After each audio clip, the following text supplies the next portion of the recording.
see myself and be aware of how I show up with others, then not only am I encouraging myself, I'm opening the door.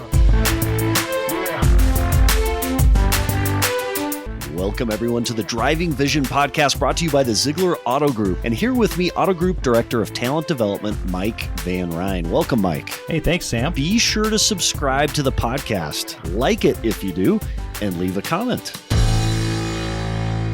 This Sunday, April 23rd, we're live streaming the Zeigler Kalamazoo Marathon finish line in a special segment powered by Mercedes-Benz Hoffman Estates EVS. Join the live stream at Zeigler Auto Group's YouTube page and via the attached link in the show notes. See you then. Hey, everybody, I enjoy doing these weekly segments because I personally learn a ton. I hope you do as well. Join me now in studio at Zeigler Studios for a conversation with Zeigler Auto Group's Training and Development Department, Ariah Daniels, and Tim Terrentine. We go there now. Hey, everybody, welcome to the special edition of the Driving Vision Future of Zag Today podcast. So with us today, Ariah Daniels, welcome. Yes. Ariah, it's always awesome to have you here. You're fully engaged and involved with training and development across the Zeigler Auto Group, delivering culture surveys to stores. You've been busy. Have you been home like 3 days in a row? I think it's about that. I'm like on your schedule, Sam. I don't know how much I'm sleeping. I don't know, but yeah. And yet, what's crazy, Ariah, you have a commitment to health and personal excellence and discipline. You're still keeping up your routine, we can see. How do you do this given the crazy, hectic life that you've undertaken and the travel schedule? Yeah, absolutely. I think first and foremost, it's just a habit I've created, right? It's just a part of who I am and what I've become. And it was just a matter of starting. And so starting that journey and continually being consistent with it and being disciplined just keeps me in it. And the days that I skip it, I can tell my game's off.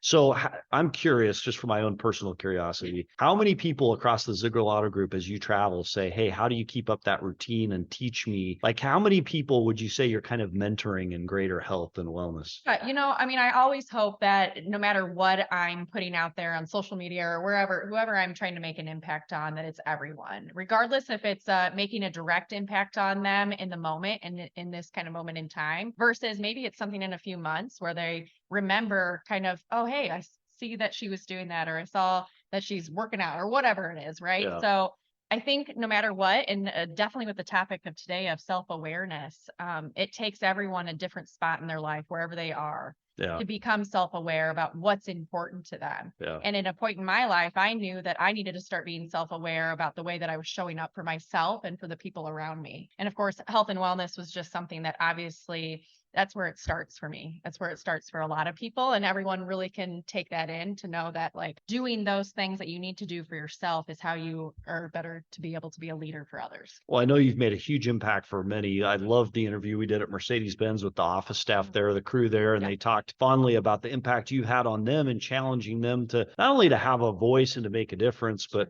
that personal discipline as well. And so thank you for being a great example and traveling across the Zeigler Auto Group. And it's been fun. My gosh, how cool it is today to have Tim Terrentine here at Zeigler Studios, high atop Zeigler Honda on Stadium Drive. Welcome, Tim. It's great to be here. It's good to spend time with the team. So, Tim, you own Lead Translator Consulting Group for our audience outside the Zeigler Auto Group. To our friends inside the ZAG, you need no introduction because you've been here many times.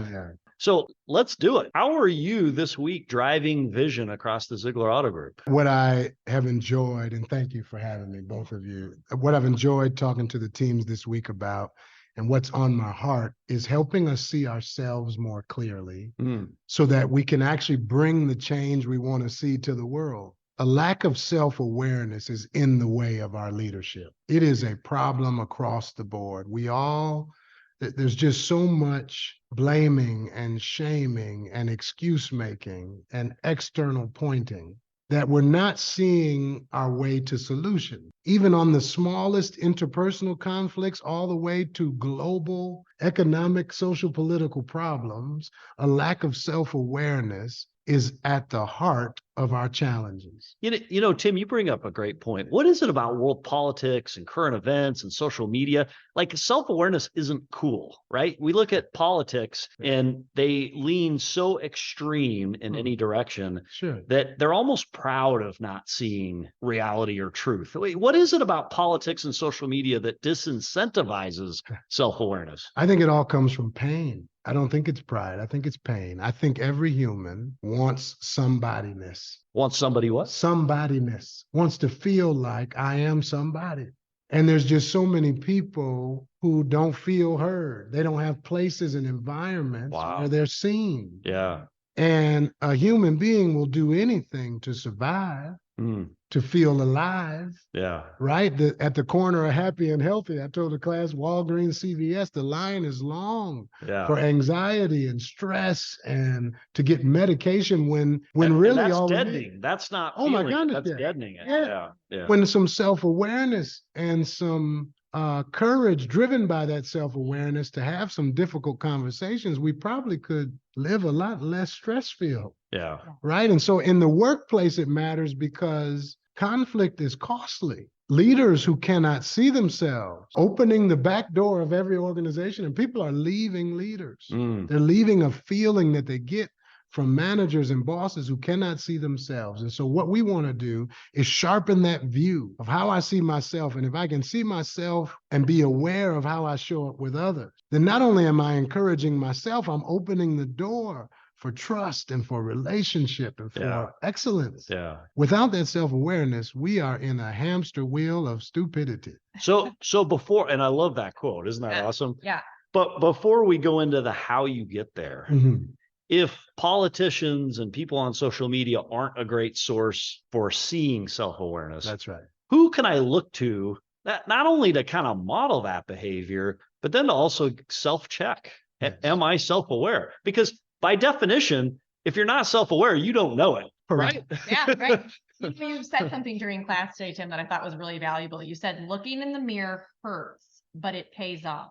It does. It hurts for us to accept that, oh, hey, maybe I'm not seeing myself the way that others might, right? And we're all guilty of that in whatever, an internal kind of self-reflection or an external, like how I see myself can be completely different at times from the way others might view me or see. So, Ariah, you're saying the best place to go is the mirror. It's to actually look at yourself and try to see yourself. I think, and that's kind of what we talked about today, obviously managing yourself from the mirror. You've got to accept that there might be other opinions or perspectives of what others have about yourself. And you've got to be willing to accept that first before you try to even accept that feedback or seek people out for that kind of feedback. When I really look at myself, if I get an authentic picture of myself, one of the conclusions I come to is I need you. I'm not in it by myself. Yeah. An accurate, authentic view of myself moves me to want to be in connection and understanding with others. Yeah. But if I can't really see myself, I overestimate my capacity. Yeah. I overestimate my ability to get things done. And the truth is, as human beings, we have a need to be somebody, but we also have a need to be with others. Yeah. And we have to have both. So the need makes sense. One path makes sense getting there, which is looking in the mirror and listening to some of the other voices. The other voices aren't always right, though. So what's a good strategy to take that first step into self-awareness? Mm-hmm. Maybe I think, hey, you know what? I'm pretty self-aware, pat myself on the back. That's probably the step one to know you're not self-aware, right? What's the first step to knowing that you need that? In our conversation with Zeigler University, we talk about 3 areas where we can shift. Take that step towards self-awareness. Number 1 is my language. Number 2 is my listening. Ooh. And number 3 is my reactions. Ooh. That's where we usually find the most trouble is, how am I talking to myself? Am I beating myself up with why did I do that questions? Or am I encouraging and holding myself accountable with what questions? I'll give you an example. Okay. So instead of saying, why did I blow up at Sam at work? Why did you, Tim? I have no idea. But what answer I can get to is, what are the commonalities about the times I get angry?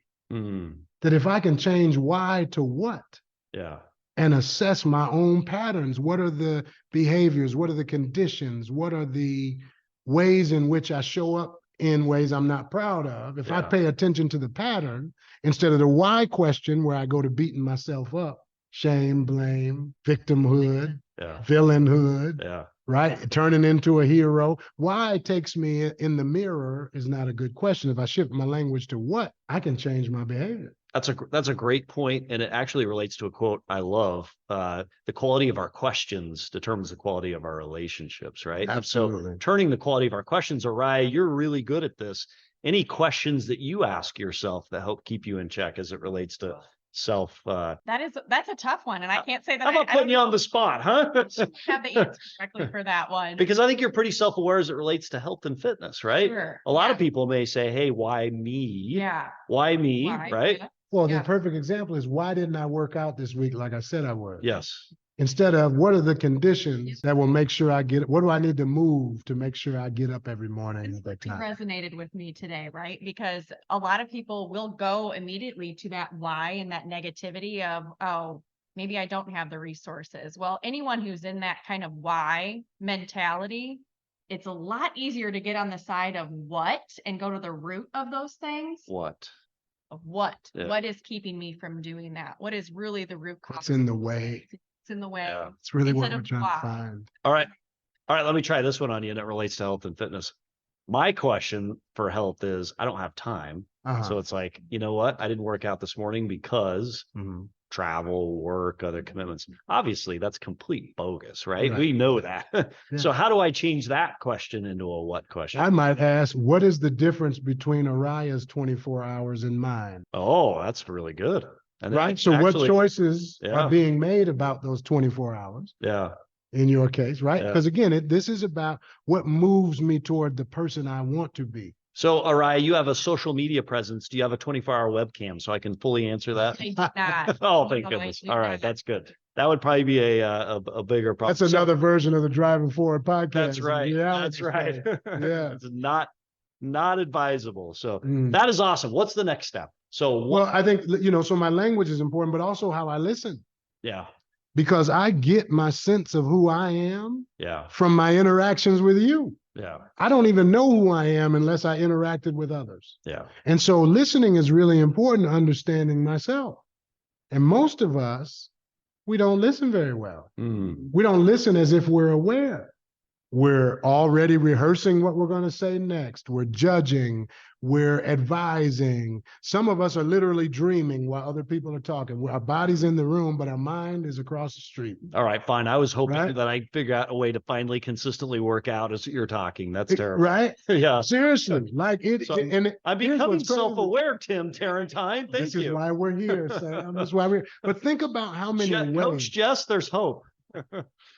Think about how many ways we don't listen and don't know it. Yeah.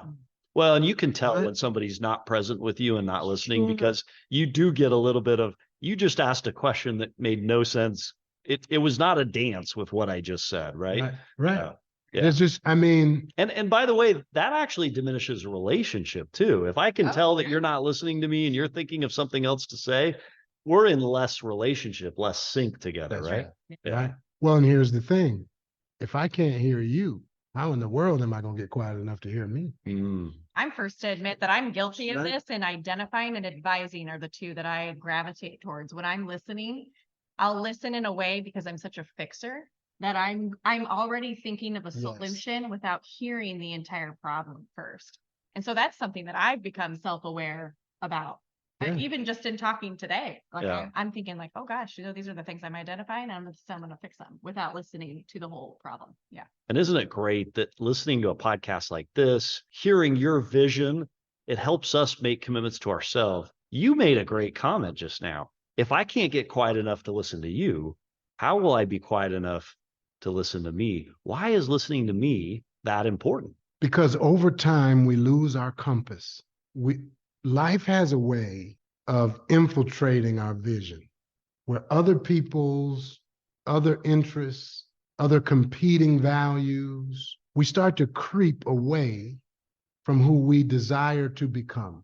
And that creep has us behaving in ways that are also not the person we want to become. Yeah. You wake up at 40 something and you realize, my gosh, I'm so far away from where I said I wanted to be. And then here's the other part. The last slide of the class talks about how life is really just us crashing into each other and having impact on each other as we go. Yeah. So every crash we have with each other, we're having an impact. And if I'm not aware of my impact, it's going to skew negative.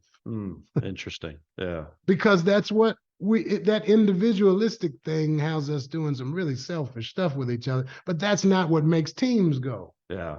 That's not what makes families love one another. I mean, we got to intervene and make the shift in our language and in our listening. And then finally, it's about my reactions. How I respond to what you're doing is also a thing that can keep me either in trust or out of it. Tell us what you mean by that.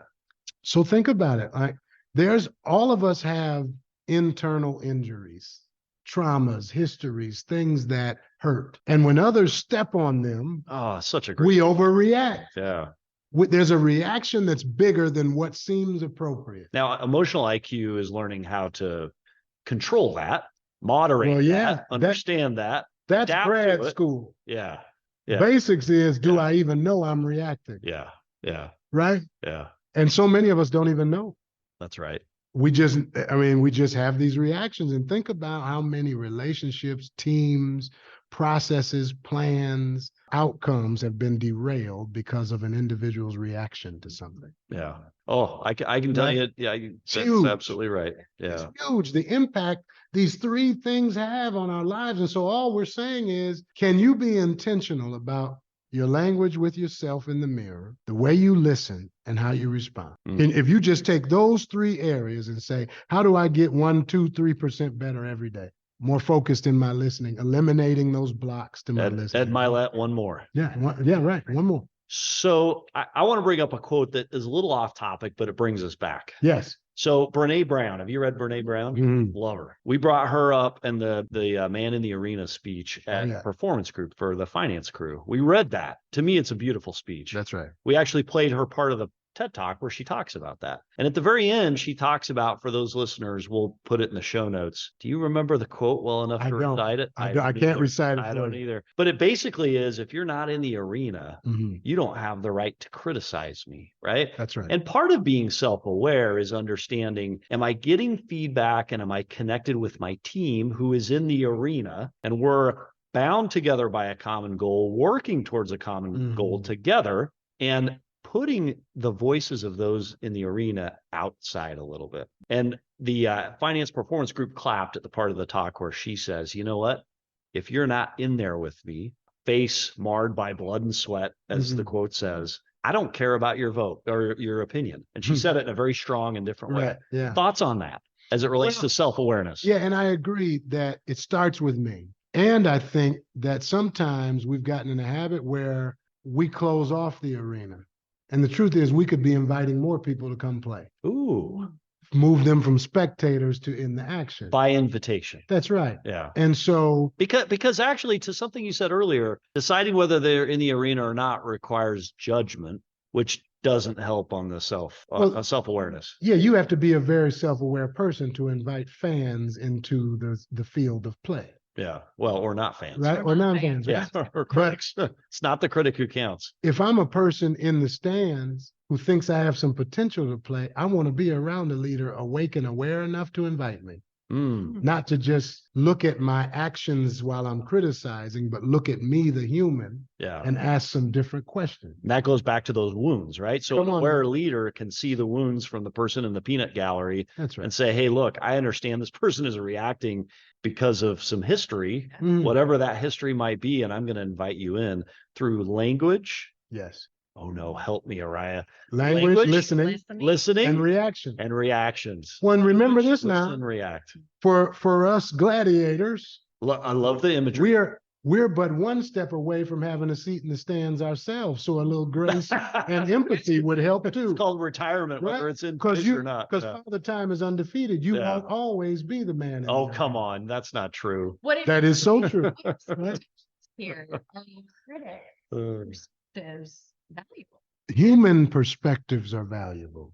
And then because here's the thing, again, with a critic, we've quoted Brene Brown. Let me quote one of her teachers, Maya Angelou, who said, if it's human, it's not foreign to me. So everything I see that I don't like in humanity, I could do it. Wait, will you just say that one more time? Wait, say that one more time. It's human?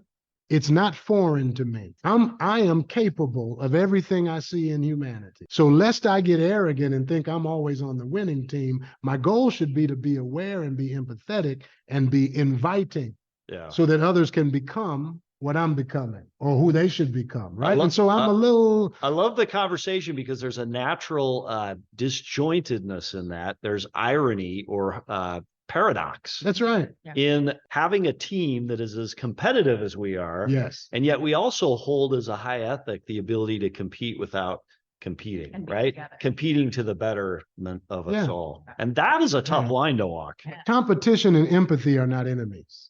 Ooh, competition and empathy. There's a way to do everything with empathy. I can fire somebody with some grace. Oh, there's no doubt. That respect for the human that they are. Which means I can compete in the same way. Yeah.